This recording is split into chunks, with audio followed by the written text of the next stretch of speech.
Ассалаумағалейкум қазақ елі. Міне бізде көптен бері бейне түсірмей өтіп, бүгін бір сол бейне түсіретін бір себеп болып табылып жатыр.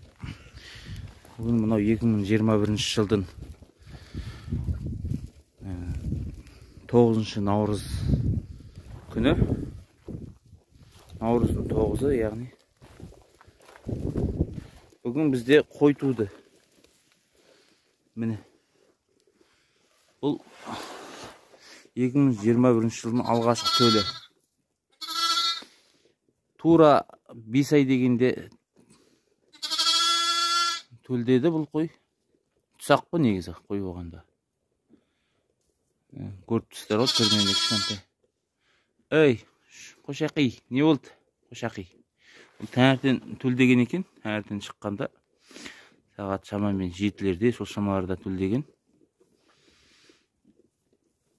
Бұл енді сол алдында қосқан көк қошқардың алғашқы төлі.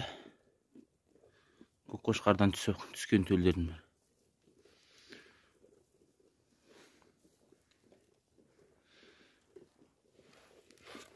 Ал әзірге осы. Енді мына жерде қойлар бар, желіндеп жүрген қойлар бар.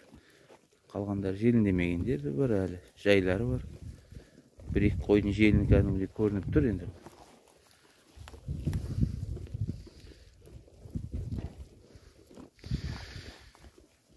Енді жайлап 3-4 түскеннен кейін тағы да бір бейне түсірем.